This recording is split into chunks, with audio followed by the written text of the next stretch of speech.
We are the weirdos, mister.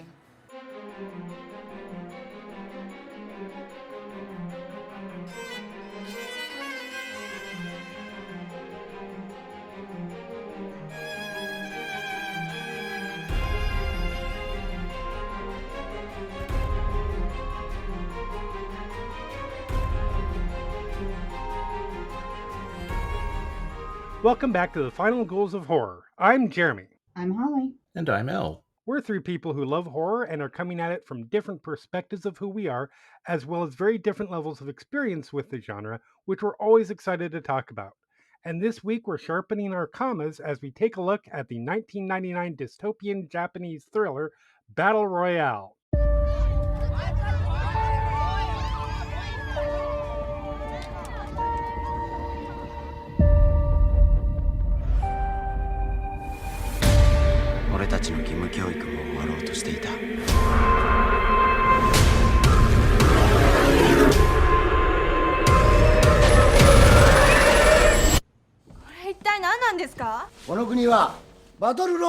Elle, this is your pick. What is your history with Battle Royale? Do you just know the film? Do you know all the rest of it? So it may surprise you to learn that I am not a smart child. Okay. This was a complete accidental discovery as I was homesick from school one day and was looking for the Royal Rumble that WWE put on for that year. Oh my! I believe it was about maybe 2002, maybe a different year, but yeah, there's me. I assume I had a fever because otherwise, Jesus Christ, what the hell was I doing? And it's just like oh yeah, that's the one I wanted. Click. And then, yeah, watched it and then rewatched it when I wasn't sick. And yeah, it's one of my favorite movies. I have since gotten the complete set of the manga adaptation, and I have the original novel as well. Nice. Holly, is this a new one for you, or is this something that you were already familiar with? So I was definitely familiar with it, but it was because of Hunger Games. Right. Because I'm a big Hunger Games fan. And I was showing Hunger Games to my father, and my dad is like, this is Battle Royale. And I'm like, what is Battle Royale? And he tried to describe it to me, and I'm like, no, you're insane. He's like, no, that's Battle Royale. And so I'd seen clips from it, but I hadn't seen the whole thing. Right on. So yeah, I couldn't tell you when I first saw this movie. I want to say it had to be sometime in the mid-aughts. Because there is a period I want to say in that early mid-aughts era where I was starting to really get into this is the J horror craze era, right? I was really starting to get into I had some knowledge of anime side of Japanese culture, but I hadn't really ever dug into the live action that much, despite always kind of having an interest into it. So when movies like Ringu and The Grudge and One Missed Call, when I was jumping into all of those and the stuff that was on, you would find them on DVD here in the US under the Tartan Extreme label, Takashi Miike stuff, things like that. I feel like I watched it in that period and I remember really liking it, but I didn't remember very much about it until I want to say I revisited like in the 2010s at some point. At that point, I think I appreciated it more, and then I've seen it a couple times since. I have not read the novel nor the manga, and I've heard that the sequel is very bad, so I haven't gotten myself to watch that yet. The manga version of the sequel is better, but still not great. Fair. And my understanding is the novel and the manga for the original are even more fucked up. Oh, yeah. In a lot of ways. Just a little. Like Mitsuko's story, again, I haven't read them. My understanding of Mitsuko's story is way more fucked up Mitsuko. Mitsuko, sorry, yes. That is the first of what will probably be several mispronunciations. Japanese listeners, if there's any out there, we are sorry. But yes, Gomenasai. yes. But yeah, before we go into the movie itself, let's talk a little bit of production history. Again, my apology with some of the pronunciations or background. I took Japanese in high school and I have kept up on it very vaguely occasionally, but I am still a very American person trying to pronounce some of these things. So, Battle Royale was directed by Kenji Fukasaku and written by his son Kenta, based on the 1999 novel by Koshun Takemi. The book is inspired in part by Stephen King's dystopian story, The Long Walk, as well as pro wrestling battle royals and the dynamics of alliance and betrayal that play out in those matches. He was also inspired by the Japanese university protests of the late 1960s against police brutality in his world building. The book was incredibly controversial in Japan due to the graphic violence and the nature of, kids killing kids, but it ended up being critically acclaimed despite that and became a surprise bestseller. Fukasaku was inspired to direct the film because the novel reminded him of when he was 15 in World War II and his class was made to work in a munitions factory. The factory came under artillery fire and the children had tried to hide under each other for protection. The surviving members had to dispose of their dead classmates, at which point he realized that the Japanese government was lying about the war. So that's happy. The film's cast was selected from an initial 6,000 actors who auditioned, and the 800 finalists had to undergo 6 months of fitness testing before the final 42 roles were cast. Beat Takeshi, who plays Katano, was cast in part due to his celebrity status. He was one of the most well known Japanese celebrities of that era, as well as his work as a game show presenter, which they decided would add a sense of authenticity to the game show competition aspect of the story. Filming took place between August and October of 1999, and the film was released in Japan on December 16, 2000. Much like the novel, it was very controversial. It was rated R15 plus, which Fukasaku opposed, and members of the Japanese national legislature accused it of being harmful to children. See, America isn't the only place where that happens. It almost led to further regulation of the film industry and didn't get a release in the US for a variety of reasons, some financial, but mostly concerns about the violence by Toho, who controlled the rights to the movie. All that said, it is largely critically acclaimed, and the controversy actually helped it become a hit in Japan. It grossed a total of $30.6 million worldwide against its $4.5 million budget. Few quick fun facts. Beat Takeshi actually made the painting that we see in the climax of the movie. Ko Shibasaki, who plays Mitsuko, was originally sought to play a sister of Gogo Yubari in Kill Bill Volume 1.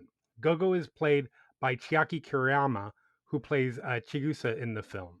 Unfortunately, Shibasaki had other scheduling commitments, and the character was removed from the script. At one point, this is the wildest thing to me. There were discussions about a TV series adaptation at the CW. Wow. Fortunately, those didn't go anywhere because that would have been a thing. CW President Mark Pedowitz did confirm that there was some talk about it. And finally, the instructional video shown to the class features Yuko Miyamura, better known as the VA for Asuka from Neon Genesis Evangelion. The website URL shown in the video was formerly reserved for British Rail, the UK's railway network before privatization. That must have resulted in some fun phone calls. Yeah, it's like my school library banned the website for supporting pandas worldwide, but not for getting hit by steel chairs because they hadn't bothered to update the filter. Yep, WWF is bad. What's this WWE? Ah, we don't care, but we ooh, don't know. Fantastic. tying back into wrestling somehow again. I mean, it's not going to be the last time this episode. So, a little bit of a content warning for this one. Just a Uh, little? just a little. A metric shit ton of violence towards children, suicide, a threat of sexual assault at one point, and a scene intimating childhood sexual abuse. So that's our production notes. Elle, kick us off. What's this movie about? About a lot of drama happening to kids. Yep. So, following a recession and general public disarray, a totalitarian government of Japan passes an act in order to try and bring some of that delinquency down, get kids back in schools and off the streets, all that good, wholesome stuff, by selecting a junior high school class at random to participate in a yearly battle royale in which they would be forced to kill each of their other classmates, leaving one survivor, hopefully who'd learned their lesson and could integrate into society. Yeah, because that's going to go well. Yeah. We focus on Shuya Nanahara as he struggles to process his father's suicide after his first day at high school. His friend Kuninobu stabs their teacher Kitano, who subsequently resigns, and his classmate Noriko Nakagawa secretly keeps the knife that Nobu had used. As time goes on, we see that the class is invited to their school trip, as a lot of schools have, except that Shu's class all fall asleep on the bus, having been knocked out with gas, except for Shuya, who woke up and had to be knocked out without gas, and they awaken on a remote island, surrounded by an army. Their former teacher at this point, Kitano, enters to explain that they were chosen to participate at random in the Battle Royale, explaining some of the rules and demonstrating how the explosive collars work. He mentions that anyone who is uncooperative or within prohibited areas or just acting out of sorts will just be detonated to deal with. The introduction video plays, and a couple of students talk out of turn and try to fight back to very little success. One by one, the students are pushed out into the environment to begin the game. Each is provided with a map, some supplies, and a random weapon. Our hero, Shuya, discovers that he has been given a pot lid, which is a very effective weapon against submachine guns, grenades. I'm pretty sure there was a flamethrower at one point, but that may have been the original story. I don't think there's a flamethrower in the I movie, don't but remember a flamethrower. No, not that got used. no. Yeah. Doesn't mean there wasn't one at some point. Kitano also introduces that they have two transfer students to the class, Shogo Kawada and Kazuo Kiriyama, as they are almost ringers for the class. Kiriyama and Mitsuko Soma heading out to be the most ruthless players in the game, as Kiriyama appears to have entered it for the sake of having fun and chosen to come into this class, whereas Mitsuko has her own dark history to deal with and is fairly dark about how she goes about killing people. Shuya's friend and basketball pro Shinji Mimura recruits some others to help set up a bit of a distraction. Shuya promises to keep Noriko safe as a lot of drama starts happening on the island, with kids leaning right into killing others, or, as we see, a few suicides to get out of it. And because of Nobu's sacrifice, even before the game started, he promises to keep her safe. Eventually, they are rescued from an oncoming attack by Kawada, the transfer student, who reveals that he'd previously won a battle royale at the cost of his girlfriend, who had sacrificed herself when they were the final two remaining with seconds to go. Kiriyama eventually finds them and attacks, wounding Shuya with his Uzi, but Shuya is saved by Sugimura, one of his other friends. He awakens in the lighthouse, surrounded by some other girls and having been bandaged up. The girls are hiding there, making a pact not to participate until forced. One of them, having witnessed Shuya accidentally kill another student, attempts to poison his food, and then one of the other girls, coming in from watch, eats it accidentally, leading to a bit of a schmozzle, resulting in a shootout where the poisoner is the only survivor of the group of girls. Guilt-ridden, she leaps up to her death from the top of the lighthouse, which is, of course, the same thing to do. Yep. Shuya eventually reunites with Noriko and Kawada, though still heavily wounded, and the trio sets out to find the basketball hacking group to find out what's been happening. Turns out their group has been developing a bomb to try and disrupt the Battle Royale proceedings, Also finding that the bomb collars have a microphone attached and are tracking all their data. Meanwhile, Mitsuko goes on a rampage, killing more people, but being very stealthy about it, until she is ambushed by Kiriyama. And then there are, I think at that point, there are 7 survivors, the hacking group, the 2 ringers, and our love couple. Yep. They manage to successfully infiltrate the systems, shutting it down with a virus, forcing them to manually restart the entire system. Using that time, they try to set up the bomb until Kiriyama attacks. Everyone is killed except Kiriyama, who gets caught in the explosion and blinded. Kawada emerges with Shuya and Noriko to try and take him out. With a bit of a gunfight, the blind man is then killed. On the final day, the trio awakened on the shore as the last 3 survivors. Kawada, who is now aware of the collar's internal microphones, apparently kills Shuya and Noriko. He heads back to the base to collect his reward, revealing that no, he'd actually shut down the necklaces several months earlier and invited himself into the game to try and get revenge for his girlfriend, and also leading Shuya and Noriko to the winner's circle, as it is, to try and find out what's happened. We then get the painting reveal of the massacred class, depicting Noriko as the victor, where Kitano reveals that he basically thought she was the only one worth saving and that she should get the credit. When threatening to kill them, he invites Noriko to do it, except Shuya takes the opportunity. The trio escape on a boat, except for Kawada, who dies from his injuries. We then see Shuya and Noriko declared as fugitives from the government and last seen on the run towards Shibuya Station. Yep. There are also a couple of epilogue scenes, but they don't really add too much, except that they've already been in the movie. Yeah, I have some thoughts about those epilogue scenes. But yeah, before we dive into the mind fuck that is this movie in a lot of ways, I wanted to touch on a little bit this movie and arguably a couple of things that came before it. Most Dangerous Game, the short story, Running Man, but have basically inspired not just movies, but a whole game genre and television, and has just put the concept of battle royals really on the map in every kind of way. So, Holly, what is your experience with the notion of battle royal stuff in pop culture in general? I was first introduced Hunger Games, Right. obviously, and when I had mentioned before, I showed it to my dad and stuff, and so then he started talking about Battle Royale, and then Hmm. I noticed a lot of other people were like, "Oh yeah, Hunger Games is basically Battle Royale," Yep. and yeah, and so I like the concept. I know this makes me sound like a sick and horrible person. Um, Not at all. I'm there are things that are going to make me sound worse in a minute.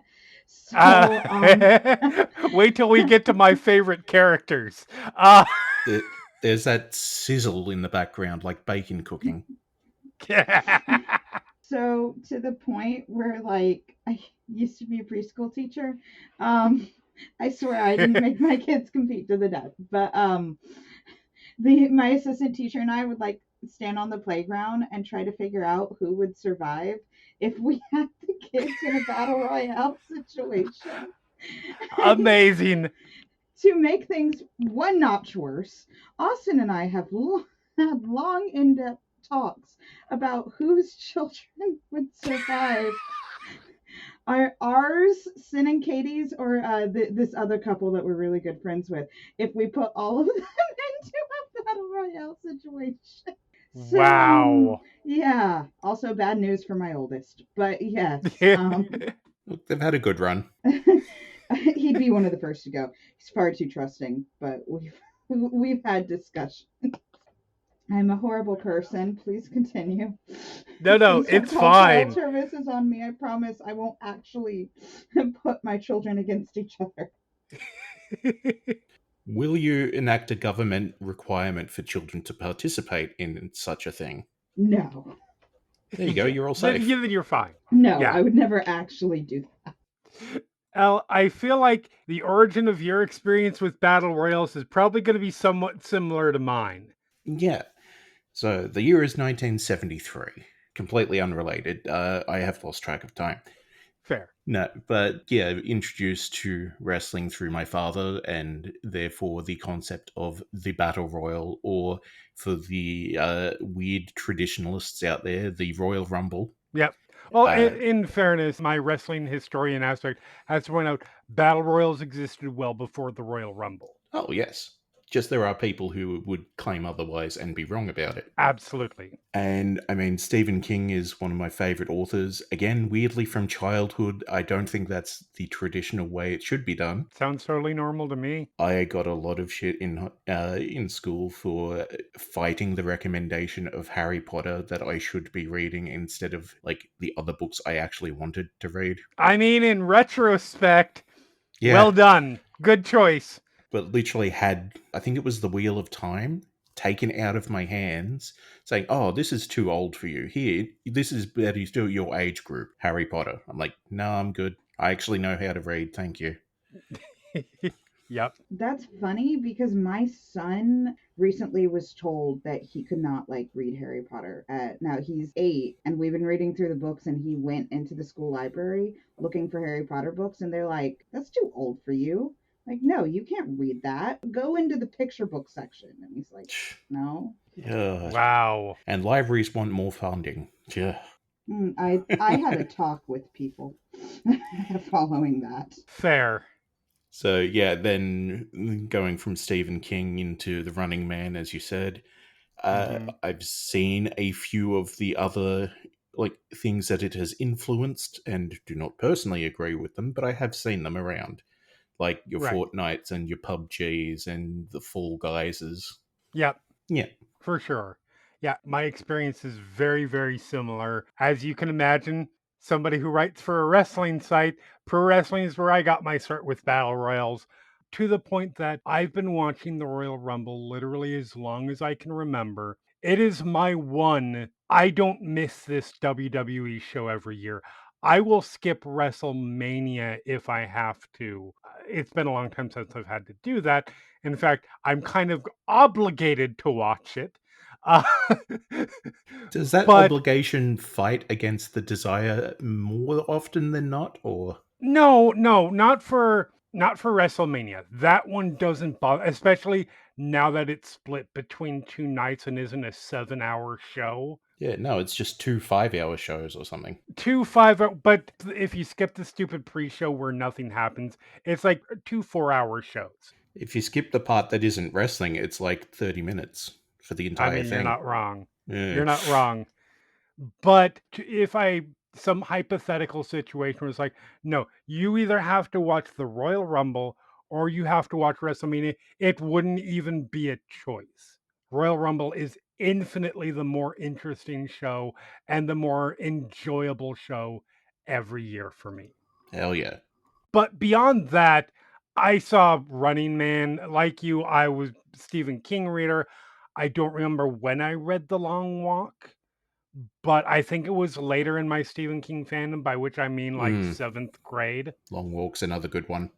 I was absolutely reading a lot of his stuff in late elementary school. So after that, I've seen, I would probably most of the movies that are battle royale related. I like the Hunger Games movies, fine. I read the first two books. I don't think I've read the third one.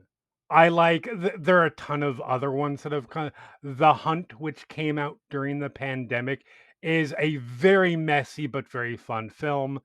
The Condemned with Stone Cold Steve Austin. That movie is awful, but it is enjoyably awful. Like it is not something I would ever give a good rating to, but if you're ever just feeling like I want to watch a really shitty action movie, you could do worse than that. When it comes to games, battle royales are not my genre. I've never played Fortnite. I played a very, very small amount of Apex Legends. I played the beta for Vampire the Masquerade Blood Hunt, and that's about it. Partly that's because I'm just not generally very good at PvP play, although I've gotten a little bit better because of my I still play Overwatch in this day and age regularly. So you kind of have to get better at some point. Otherwise, you're just happy being in bronze for the rest of your life.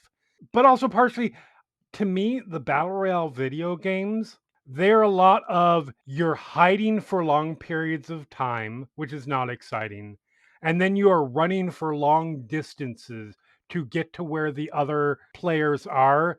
And then there's an intense action sequence for 5 seconds. And then I'm back in the lobby because, again, I'm not very good at these games. That's not very fun to me.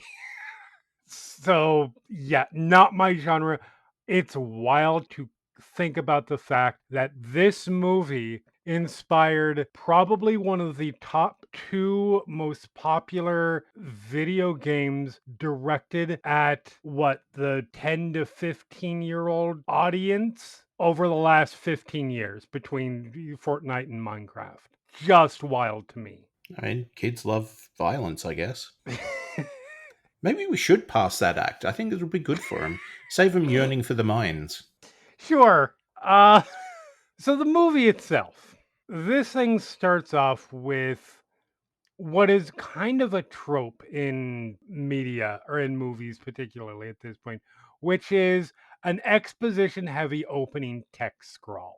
This is something that obviously it's popularized by Star Wars, but has been a thing since movies have been around, really. Al, how do you feel about this kind of way to present a movie, and how do you like battle royals specifically? I don't mind an opening explanation for things. I don't think the format of it makes a difference if it's scrolling or presented, like as slides almost, but it provides a different way of setting the sort of backstory, the background setting of the movies or any other media without needing to dump you in and have it explained through characters because Right. ostensibly they know what's going on, so they shouldn't need to explain everything to each other. Absolutely. I mean, obviously not in every case, but it's like Lord of the Rings. Gandalf goes, "Well, you know, Frodo, many years ago there was a war." It's like, yeah, Hmm. he should learn that already, but okay, go off, I guess. Which is also a bad example because there's no opening scroll in like in Lord of the Rings. Nope. I guess then the example would be yeah, Star Wars. Princess Leia's just on a ship, and R2 comes up, beeps at her. She's like, I don't know what the hell you're saying. C3PO comes in and goes, oh, well, we're in the middle of a rebellion against the Galactic Empire. And she goes, oh, yes, that's right. We should escape now. Yeah, that would be awkward. How does Battle Royale specifically? How do you like this one? It doesn't really do anything too exciting, but it's like it does what it needs. It gets in, gets out. It's like, yep, here's the info you need that everyone else knows. You're up to speed. Let's go.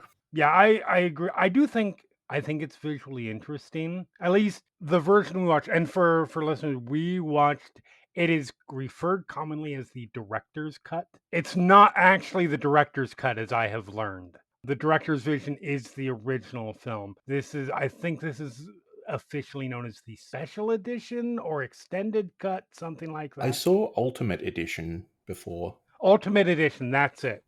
Because confusingly, there is also a special edition that has even more footage or combines it in some way. The quote unquote director's cut version or Ultimate Edition is more visually interesting than the theatrical cut. The theatrical cut just puts the words on the screen, as I understand, where this does this sort of dynamic text shooting at the screen thing that I think is gives it a certain sense of style. Holly, how do you like text scrolls as a whole?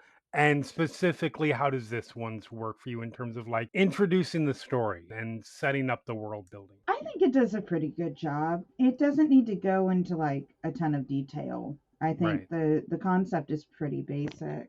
I mean, basic kill children. But Right. it's like you don't need to go too in depth with it, and the actual story kind of takes over pretty well from that. Hmm. So, yeah, I think it works just fine. Yeah. The reason I want to talk about I think that these are tricky on the whole. Like Star Wars, great. Texas Chainsaws, which doesn't really get into the story so much, it sort of sets the tone. That one is iconic for a good reason. But I've seen so many that are bad at it, and just use it exactly what Elle said to throw out exposition that'll sound bad in a character's mouth, which is a valid thing. But there are times where a concept is so detailed and dense that you try to do this text scroll and it just becomes too much. And it's like 5 or 6 pages of this stuff, and you're lost by the time you get in there. I think my favorite, quote unquote, favorite is good old Yua Bull, popularly known as the director of very bad video games that are possibly tax fraud schemes, who once fought film critics in a boxing ring. His movie Alone in the Dark, which is one of the worst movies I have ever seen in my life, has literally almost 7 minutes of text, which is read by voiceover, thus making the text part of it pointless and doesn't explain the concept well. That's the extreme version of doing it wrong, but I've seen a number that don't do it great. I think Battle Royales is pretty good. Like I said, it's interesting in a visual sense. It sort of sets up a very energetic style, and it does set up the details pretty well while still being short and simple. Just gets the job done very nicely. So this movie touches on a number of themes. And I know it gets a lot of controversy just for being, oh, it's violence against kids, which fair, it is very controversial that way. But it is a much deeper film than just that. It's saying a lot, I think, about teenage relationships. It's saying a lot about how the government treats and interacts with children. Holly, how did this movie speak to you in terms of the themes about it, and which one stood out to you as the strongest?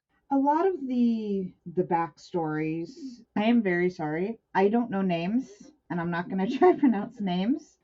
I've given my own names to these people, Okay, fair enough. which is like main guy, cute girl, psycho girl, stuff like that. So I'm really sorry, but I'm really bad with name pronunciation. Well, and in fairness, there are literally 42 kid characters in this.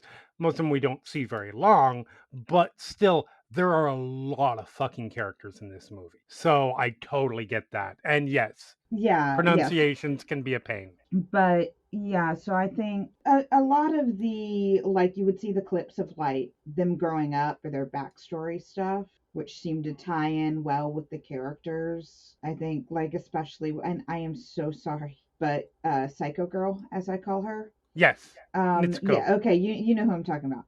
But Yes. I'm pretty obvious with these names. Yeah, she I mean, she's nuts, but I think the theme for her backstory and everything and her history, she had to be that way. Mm-hmm. And I don't want to touch too much on things. I kind of relate to that in a way. Okay. And I I get it. So I did sympathize with her a lot. Mm-hmm. And I mean, she was also just kind of a lot of fun to watch. Yes. But teenage relationships, because how old are these kids? This is ninth grade? They are, 15. yeah, Are they're they 15 15? about. Okay, yeah, especially the teenage relationships at this age. Mm-hmm. And like, there's the one couple that was like, I love you, I love you. It's very much so it is life or death there in this situation. But at that age, teenage relationships do seem life or death. Right. So it was also just sort of a shout out, like, back to high school of, oh yeah, remember when you felt like you were gonna die if you couldn't be with this person, or you Yep. would rather die with them than be without them forever. Yeah, that sort. I think they related it to teenagers very well in this situation. Absolutely. Elle, how about you? What themes stood out to you in this, and which ones did you connect with, if any?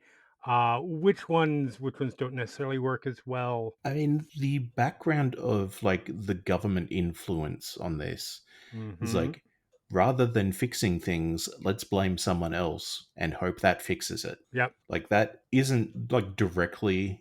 in every scene of the movie. It's just that undercurrent. And then that makes me think about, okay, the other kids that aren't in this particular version of the Battle Royale, the ones that have come before or whatever, how are they dealing with things? Did they learn a similar lesson and now you've let them loose on society? Good job. right? It's like there's the one in the opening where everyone's crowding around trying to get a picture, and it's just like a young girl who is like drenched in blood and smiling sinisterly. Uh-huh. She's going to go on to be just a normal housewife contributing to the economy. Absolutely 100%. 100%. No trauma there at all. None whatsoever. And it should be pointed out, she's not 15. No, She looks like 10. I don't know. 10, yeah, I was going to say 10, 11, something like that.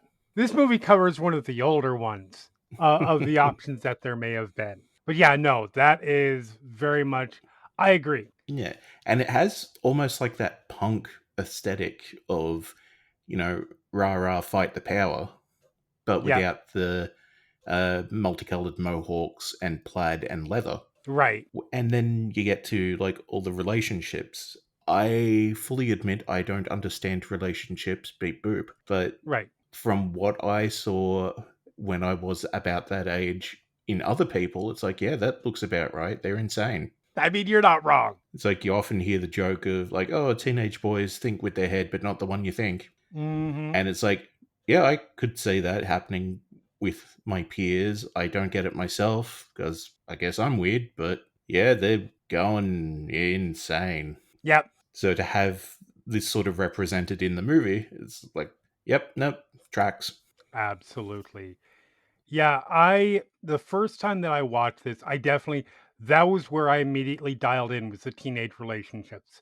I think Battle Royale does a really great job of sort of, for lack of a better way of putting it, Lord of the Fliesing this whole thing. Yep. Basically, taking the cultural dynamics of high school and saying, hey, what if we put those in an extreme situation and then just see how they interplay and bounce off each other? I think it feels very authentic in that, in terms of like all of the shifting alliances and the friends who betray each other, the different cliques that are all doing their own thing. It portrays all that very well. And where I think a lot of movies, particularly I want to say the late aughts, tended to focus almost exclusively when they did this kind of thing on the male relationship dynamics. And not that Battle Royale doesn't do that, but this one gives as much, if not more, time to the girl dynamic there, and it feels pretty goddamn authentic. Not being a girl myself in high school, but having a lot of close connections to female friend groups. It's authentic. Yeah. So yeah, I think it does all that really well. This go around, and I've picked up on different things through my various watches. This go around, I really latched onto the political themes because there's no other way to put it that a world where everybody is using but the children either as a political scapegoat to protect or villainize is incredibly timely. Like in the movie, the adults in the country use the BR Act to oppress the younger generation because they don't understand them. They are scared of them. And this is, like said in the production notes, is very much off of the notion of the anti government protests that were going on in the late 60s, but it's incredibly timely today. And I think you only have to look and see how that is literally a factor right now, playing out on college campuses in the US. So, needless to say, I found kind of a new resonance when I already liked the film in the first place. And I also think there's definitely a coming of age story in terms of these kids having to essentially leave their innocence behind because they are in life or death situations. This is a classic coming of age story, just setting the venue of extreme violence. Yeah, it kind of differs than the usual coming of age story that people would ascribe that label to. Absolutely. Like, usually they are movies like Boyhood or some of the John Hughes movies of the 80s. Are You There, God? It's Me, Margaret. Yeah, Are You There, God? It's Me, Margaret? Those kinds of things. Stand By Me. Stand By Me. Yep. This is more Jennifer's Body, which is also a movie I love. So, yeah, let's move on to, like you said, there are a lot of characters in this movie. Some of them are incredibly compelling. Some of them, personally, nah, they're there. I'm glad they died early.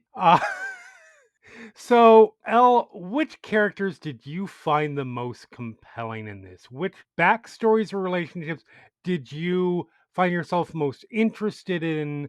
Were there any that didn't work for you? It's interesting because I'm coming at it from also knowing like the book and the manga and everything. Right. Mimura, the basketball playing hacker, is Mm-hmm. very done dirty by the movie, considering how much actual backstory he gets in like the other series. Mm-hmm. I would imagine so. He mentions he's their uncle in like 5 seconds. It's like, yeah, no, know how to make a bomb. Here's a very important part that he gave me. It's like, Mm-hmm. okay, but no, there's like entire chapters of his backstory, like the uncle's story of trying to fight the government and going through war and whatnot, which then influences how Mimura grew up. Yep. It's like, yep, no, we just need him to do the thing for the story. And similarly with Kiriyama, the psycho guy, yeah, no, he was in an accident as a kid, and like a large part of his brain is damaged, so he can't feel emotions. So part of his reasoning for entering by choice is that he wants to feel something, and it just so happens that like psychopathy kind of works well with that. Right. But in terms of like things that worked well, like Kawada's story, like the other ringer with the headband, in case Holly Mm-hmm. needed any clue for that. Sorry. No, that's all No, you're good. good. It's just like seeing a lot of these names over and over again in this and other things. It's just like it sticks with me weirdly. Yeah.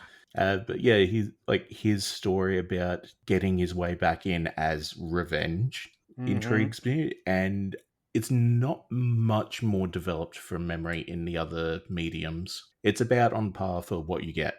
There's maybe a Okay. little bit more depth into it because it's like, okay, now we're going to have a flashback of his original run, but it ends up being the same basic story. Mm-hmm. I mean, he is in a more hands-on way. He is the Hamish of this story from Hunger Games. Mm-hmm. I've never gamed my hunger, so I'm sorry. No, no, it's fine. For context, in that movie, he is a survivor of a previous game who is brought in as an advisor for our main character and kind of serves the same role in a lot of ways. He's just not as directly, he's not in the game. Mm. Yeah. And yeah, Mitsuko's story did take a lot of cuts, ironically. Yeah, for again, I've only read the synopsis of this for the better, I feel like, because some of that Yeah, stuff would not have been, you can't portray that stuff on film. no. But even the stuff she gets up to in the Battle Royale is like, oh boy, this is very questionable, but absolutely in character. Yeah, some of it I think is implied with the deaths of two boys in particular, but yeah, Yeah, that gets a little bit more time than that, for example. yeah, for sure. Holly, what about you?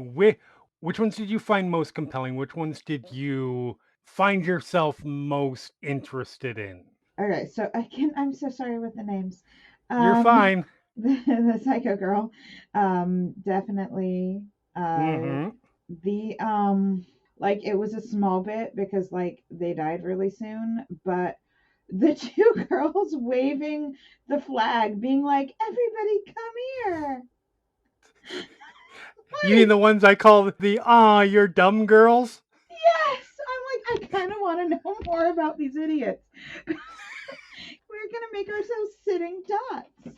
This Yep. is fun. Yeah. I just thought that there were some fun like little characters like that. Yes. Like, He's doing? Absolutely. Cannot remember his name. The guy who died at the beginning, but he stabbed the teacher. Nobu. Nobu. Okay, Nobu. There we go. He gets a proper name. I found him really interesting. Well, also, was it ever touched on why did he stab the teacher? Just Not in cause? the movie. Okay. It's kind of shown in the movie as just kind of part of the kid delinquency problem that's out of control. I don't know if it's covered differently in the book. I could definitely see ways that it could be. Mm-hmm. I cannot remember, unfortunately. I Well, think there may have been like an inciting incident of, oh, my dad was shitty to me this morning, so I went to school angry. Right. But of course, he doesn't have a father; he's in the foster home. yeah, I wondered because like from the flashback clips that we saw, he seemed fairly normal. Mhm. So I was just wondering why would he be led to stab his teacher? But no, I would have liked to know more about him. I would have Yeah. liked a few more flashbacks of his character. Mhm. Beyond that, I mean, I there's a lot there, but the teacher, Kitano is so yes. oh, he's insane. And I don't know if I was feeling all of that, but there's a lot to unpack with him. Yes, there is. And I Absolutely. do feel like the thing with something like Hunger Games is there are all of those kids competing, but it's focusing on a core group of them. So you get Mhm. to know more about them. And I think that's one thing in the movie I really wish we knew more about some of these kids. Like maybe instead of trying to concentrate on so many of them, Right. maybe focus a little more on a smaller group. That's Yeah, fair. I think that's the weakness of the adaptation is compared to the other forms of media that has a lot more time to spend with almost every other kid. Mhm. Mm-hmm. Like even some of the ones that's like, oh, I think I've seen you for 5 seconds and you're dead. Like even they Yep. would Yeah. get some explanation of their character. I get that. I think for me, it doesn't bother me that we don't get a lot of detail because I think what the movie is more interested in, rather than making these characters more in depth, and I guess if you really wanted that, you could go back and read the book. I think it's more interested in seeing using these characters as kind of archetypes of how those dynamics play out. So, would I have loved to get more history on some of the characters that, spoiler alert, I don't give a shit about, like Mimura or Kiriyama, Sugimara? Yes, it would have been cool, but you only have so much time, and I would rather them focus on the characters I do like, who do get a lot of screen time. Mm-hmm. I made a Yeah. top five, Would that have made you Oh, like them more if they had the time, potentially? probably, Yeah. probably, yeah. yes. Honestly. But yes, I made a top 5 favorite characters because there's a lot of them in this, and it is ranked. It will not surprise anybody who knows me to know that Mitsuko is by far my favorite character in this. She is creepy as fuck. She is vicious. Mm-hmm. She is why not kill? Everyone has their issues is a direct quote from this character, but Yep. she is compelling as fuck. Part of that is the performance, which is just through the roof good. She is giving by far the best performance in this movie. But also I think she is incredibly compelling, not just as okay, she's the psychopath. And also, I understand that the point of this movie, it's very Game of Thrones. Oh, did you like that character? Guess what? They're dead now. But I wanted the final showdown not to be between Kuwata and Kiriyama, but be between Noriko and Mitsuko. That's what I was pulling for. Yeah, I could say that. She is a far more interesting villain in the film, at the very least, than Kiriyama. Number 2 is, Chigusa, who doesn't get a lot of time, doesn't get a lot of backstory. This is one where I think the performance does a whole lot to sell it. Chiaki Kiriyama is so good as this character who is clearly a badass, but goes a very different direction than Mitsuko. I think her fight sequence with the is it Nita? Yep. The proto incel is one of the better staged action sequences. It is one of the most satisfying deaths in the movie, and then it is absolutely fucking tragic when Mitsuko kills her. After that, I've got Kawada, who I think starts off great in a we can't quite trust him up until the end. In fact, even after we get the backstory explanation, I personally was like, all right, when's he going to turn on him? Because that's the kind of movie this is. And it sets it up well for the final sequence. But it's just an all around good character. Kitano is number four, the teacher. Very, very funny at times, but very ruthless. And that sort of plays into Beat Takeshi's demeanor. He is a comedian who has done a lot of action stuff, but he's having so much fun with that role. And then at five, I have a tie between Noriko and Shuya. They're practically one person. Yeah, they are. Noriko has the edge for me because she has a more interesting arc, but they are our boring protagonist syndrome characters. And they do it well. Nothing wrong with them. They're just 80% of the time that I'm watching them, I'm like, can we go back to Noriko, or not Noriko, Mitsuko killing people? Mm-hmm. Same. Because that's more fun, and she is serving much better. And then, yeah, in terms of characters, I'm not really, these aren't criticisms because not everybody can get those spotlights. I don't give a shit about Sugimura and his quest to find the character he likes. Kiriyama does not have much of an arc here. He is just the badass villain character. He does it well, but meh. And the whole hacker thing, I don't think gets the focus it needs to matter. Every time it went back to the hacker thing, I was just kind of biding my time to wait until we got to one of the more interesting characters. But even then, those aren't bad scenes. Yeah, there is more that happens in that plot line, essentially, like even on the island, let alone the backstory. Oh, I imagine. Because it's like, oh, we found a truck. Okay, well, what's the deal there? Right. Also, I get it because, again, you have to focus on certain things. So it doesn't bother me that you have these characters who I don't care about. And that includes all of the characters who basically we know their names and they die. Those characters are fine for what they're doing because we are seeing different dynamics of how this high school situation plays out. And we don't need the full backstory on the two characters in the very beginning. It's girl number one, and I don't remember what number the other one was, who are like, we'll always be friends. And then we see that they murdered each other later on. And that's literally all we know of those characters. That's all we need to know. And it's fine. But there's a reason I don't know those characters' names because they don't really matter to the story so much. Speaking of characters murdering each other, the violence and the shock value in this. Ollie, how does this stuff work for you? How is it ever too over the top? Do you think there's any of the shock stuff that isn't handled well, or is it all pretty effective for your purposes?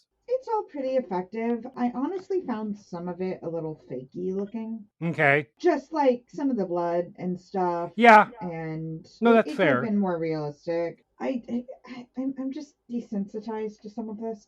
Like, not a lot of it really like shocked me too much on Mm-hmm. the deaths. You know, people are going to die. Like, I knew what this movie was. You know, Right. people are kids are dying going into this. Mm-hmm. Yeah, I'm sorry, just didn't really shock me that much on a lot of it. No, that is fair. And I give the how it looks a lot of leeway because this is a low budget, fairly low budget Japanese film in the late 90s. But I get that criticism too. Yeah, sorry, I'm trying to okay, the one I wish I knew her actual name because I like her. Mitsuko. Mitsuko. Yeah. Yeah, the one where like you think she's about to get killed and then like she disarms the girl and yeah, like that was really cool. I think that one surprised me a bit, though it probably shouldn't have because that character. But yeah, there were a few moments like that. But all in all, most of the deaths and stuff and violence wasn't really that shocking to me. But I've also seen stuff like this before, like Hunger Games. I've seen things like this done before. I've watched The Hunt. So Right. Elle, how about you? Was there anything, how well does all of the violence in that work? And does any of it not work for you? And again, this is like by comparison. There's a few of the deaths that would have been better served being closer to the original sources. but also a lot higher risk of getting the film cancelled. So fair. Yeah, because it's like you could get a lot more graphic with like a sickle, a karma to vital organs. Mm-hmm. There's a plethora of weapons at play that never get shown. Right. Like even some of the sort of instant shock kind of deaths are like you could at least do that a little bit more dramatically. Mm-hmm. The very first kill that actually counts because the two that the teacher doesn't technically Right. is like a crossbow through the throat of one of the girls. It's like, Mm-hmm. okay, well, we don't see that obviously, and it doesn't look like it's too bad. She's clearly having no problem talking. Yeah. Right. There's no blood, so how is she dying again? Yeah. Yeah, it just it's a little bit more of a visceral feel to it. But again, that would potentially piss the censors off enough that Right. we wouldn't be here talking about this because it It wouldn't was have been made. already it was already on the verge as it was. So that's fair. A lot of the gunshots as well, it's just like that's not where those bullets would have gone, and that blood spatter isn't exactly correct. I'll let you slide, I guess. It's an awful lot of bullets, though. Mm-hmm. See, the bullets and blood spatter effects stuff, that stuff will never bother me. In terms of like, is it realistic? Is it not? Because usually it's just a matter of the budget and obviously content and how much they want to portray and what rating are they looking for. Let's put it that way. As long as it fits within the story and the style that they're telling, if I can watch a Marvel film and accept that all of the stuff that happens in that as fine for that story, I can accept that in this movie it's going to be, especially when the violence is so stylized, it's going to be perhaps not the most realistic portrayal of that kind of thing.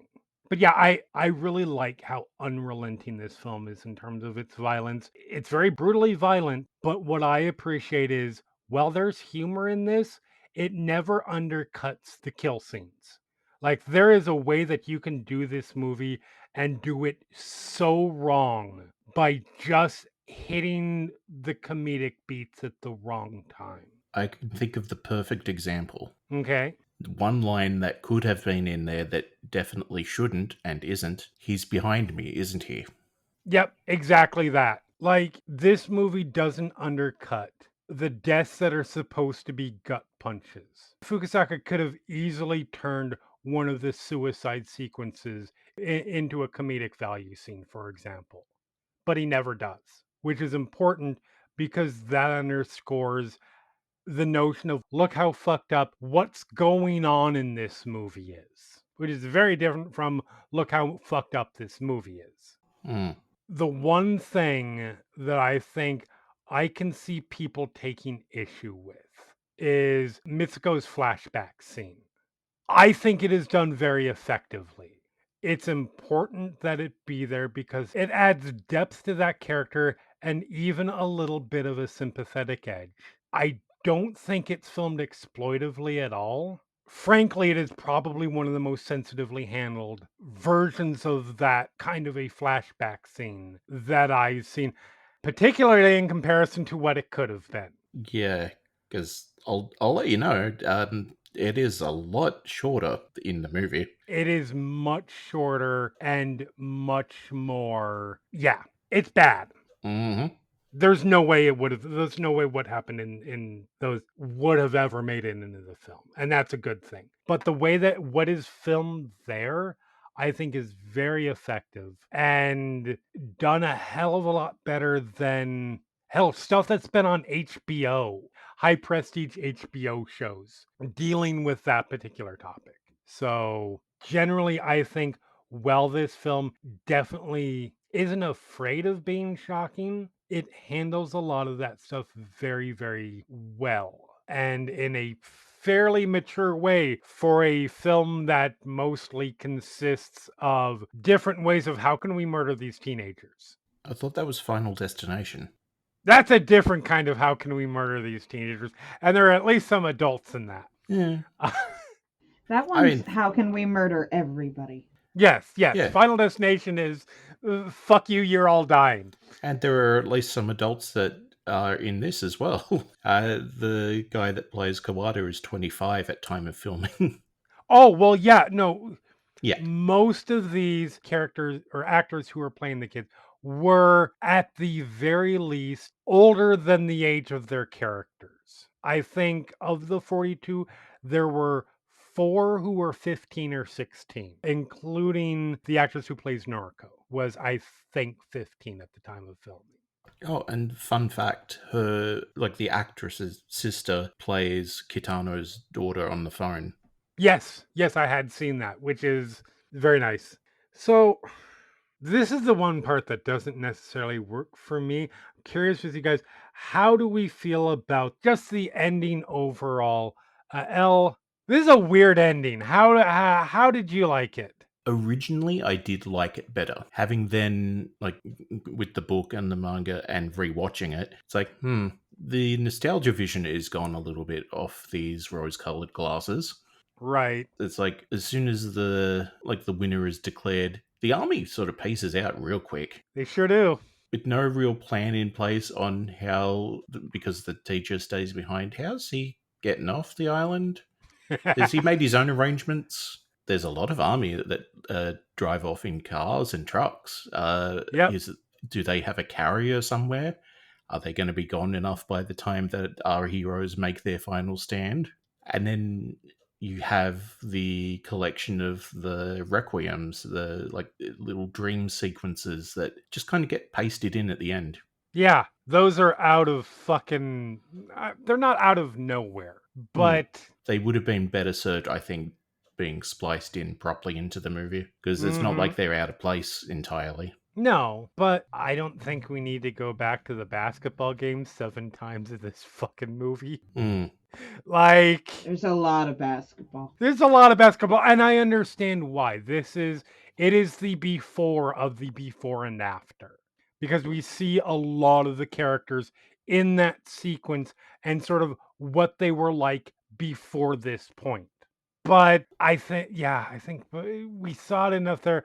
We didn't need to see the last Shuyo Nobu scene Yeah, because it doesn't say anything that we didn't already know. yeah, and it's like that one has sound to it, whereas the Noriko and Katano scene where they're eating ice cream, it's like why isn't that voiced until it repeats at the end? You Mm-hmm. could have literally just had that in the main movie. Yeah, But yeah, so it's like it worked better when I didn't know the alternatives. that makes sense. Holly, how about you? How does this ending play out? Does it give the proper capper for you? So the first thing I was going to say is weird. I know you had touched on that. Yeah, it's I didn't like it. I Yeah. just I was with it. I was with it. He kills the other two, and I'm pretty sure they're not dead at this point. Also, I'm still with it. Mm-hmm. But then what the heck? The teacher, like, what is wrong with it? I mean, a lot, but like, A lot. jeez. And then yeah. That is my in-depth synopsis of the ending. So I thought the very end of it works with them on the boat. Yes. And then the other guy, he dies. I was pretty sure he wasn't making it out, but I don't think he ever meant to make it out. No. And then the two of them on the run. All of that works for me. And I think the version, is that the actual ending? Because like the version we had like the other scenes after it. The other scene, yeah, So the like, epilogue scenes I do not believe are in the original theatrical ending. okay, because I thought that the last one we saw was really weird with the like ice cream, and I kept the knife, and Mm-hmm. like, what is going on? It feels like with that scene, it feels like Fukusaku is trying to say something profound there, particularly with Kitano's final sentence of like, what does an adult say to a kid in a situation like this? And I understand what it's getting at which is a little bit about the responsibility of the adult to provide guidance for the kid and so on and so forth. I don't think it works. I don't think the epilogue No, scenes work it well at just all. most of the aside from the boat and then the two of them, because all of that did make sense, but the rest of the ending, I was just like, what am I watching for like the last 15 minutes of it? Yeah. I do like the scenes with Kitano in the command center, essentially. I think that scene is essential because Kitano has been the face of the adults and of this government act up to this point. And I think that if you just end it with the kids killing the kids and they go off into the sunset and they manage to escape and you never have that confrontation with the adults, it lets the adults off the hook. I just think it could have been done better. It could have been. It, I also I'm not gonna lie, I to me, the moment when Shuya shoots the shit out of Kitano, and then the phone rings and he gets up and he just kind of yes, no sells it and stands up and walk. yeah. I died laughing. It's such a funny moment. What was that? I mean, if you could have the power to have a phone call resurrect you from the dead, wouldn't you take it? Yeah. It's like, does that moment make any sense whatsoever, even within the stylized violence of this film? No. Did I love it? Yes. It's the perfect kind of like Kitano through much of this film is just kind of no selling most of it. And that's very specific. Like those are specific choices for him to just like casually be eating the cookies as things are going on. And the kind of the blasé that way that he reads out the updates every time. And so that's just the final funny capper on that for me. And then I think that scene is important because it shows Kitano clearly. I don't know even know if he puts his thumb on the scale much. We don't see any direct instances of that except for maybe the scene with the umbrella, which I'm still not sure whether that's a hallucination or not. What scene? It's after Shuya has been split off from Noriko, and After the lighthouse, yes, he's like injured and limping to try and reunite with Oh, them. okay, yeah. and And Noriko finds him, but he is delusional and out of it, and she's kind of out of it too. And we see Kitano just walk up with an umbrella to hold it over her as she's sort of tending to him. well, she encounters Mitsuko as well. Yes, and she And encounters then, Mitsuko. yeah, she runs off, having seen something, and that's when it's revealed that Kitano's there with the umbrella. Right. And he's like, "Oh, yeah, no, you're all right. You've got Shuya with you." And that's when Yep. that gets revealed. It's a weird kind of surreal moment in the movie. I don't know how much logical sense it makes. So that's why I wasn't sure, especially with those two characters kind of being out of it in that moment, whether it's a hallucination or not.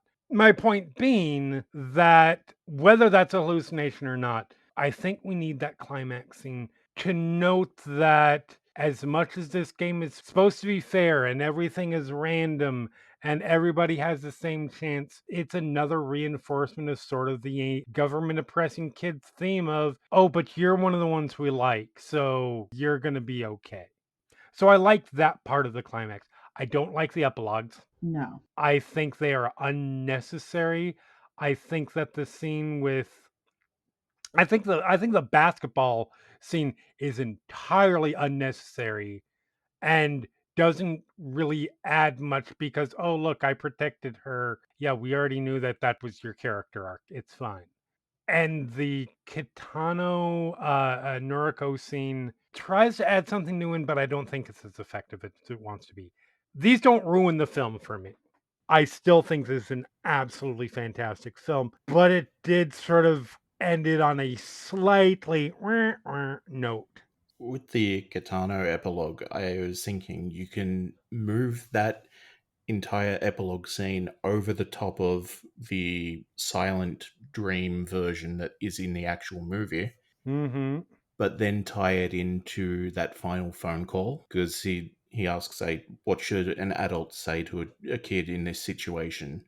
dream ends. And then that gets called Hmm. back to when he's talking to his daughter at the very end, literally dying. It's like, yeah, call back to that moment. Have that thing of, oh, this is what an adult should say. Oh, you didn't Right. like that. Okay, to hell with you then. Yep. Yeah, have that actually involve. And then, yeah, you can cut the other two epilogues because they don't change anything because they were already in the movie. Correct. I think it would be a much stronger finish if it ended with Shuya and Noriko on the run. Basically telling kids to fight back. Yeah, which I'm in support of. Yeah, Hmm. that's how I thought it was going to end. Well, it Yep. did, and then it didn't. Well, And then it didn't. And then we got a sequel, which apparently takes that story to its logical conclusion, but not well, my understanding. The sequel is the government basically sets up another battle royal program, except it's tag teams, and everyone that isn't Shuya and Noriko are against them. Yep. So if any of the other teams manage to kill them, then everyone else wins. But if Shuya and Noriko manage to kill everyone else, well, we'll just try and run another game to get you out again. And my understanding is it mostly focuses on Shuya and not Noriko, which makes me less interested in it. Yep. She continues the character arc of having never hurt anyone in her life. Because she ends up with no blood on her hands from my memory in the movie. In this movie, for certain, she does not kill anybody in this movie. Yeah. She almost kills Kitano, but then Shuya, being the guy in this potential issue, is like, no, no, we can't let you have any kind of agency. Let me kill him. And then it takes a while in the sequel series, either in film or in manga, to actually change that bloodless status. Got it. It's like, that's disappointing because you're meant to be an equal character, Mm-hmm. and yet here we are. And yet here we are. All right, so Holly, what would you recommend to anybody who saw this movie and this was their jam? so I'm going to go for something really obvious. Yeah, I had a feeling. I hope I'm not but not the ones we've talked about. Okay. I I'd go for the Squid Games Oh, fair enough. cuz kind of fits perfectly there, but Yeah. at the same time pretty obvious. But yeah, fit very well. No, that's a good one. And weirdly, I didn't even think about that. But yeah, competition, death, a lot of social and political themes. Yeah, for sure. Mhm. And really good. I cannot wait for the final season because I love the way Same. season 2 ended. Yep. Elle, how about you? What would you recommend for somebody who dug this movie quite a bit? I actually have a related recommendation because I Okay. didn't know Holly was going to pull out the Squid Game because it's also related to this. Gantz. It's a Yes. series, Gantz, or Z if you Yes. prefer, because you're Yanks. I know that title. I don't know anything about it though. It is what inspired Squid Game, Okay. and I think it was a month or two earlier release than the Battle Royale manga, but obviously a year or two after the book came out. So Mhm. who inspired who, we'll never know. Right. But yeah, Gantz is credited as the inspiration for that Nice. because it is a very different tone. It is people who are brought back from very recently being dead to fight aliens. Okay. Interesting. Well, I'm going to have to check that out now because that you just sold me.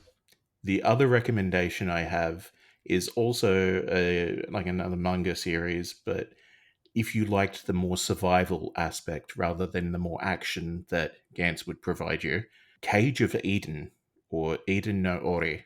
Okay.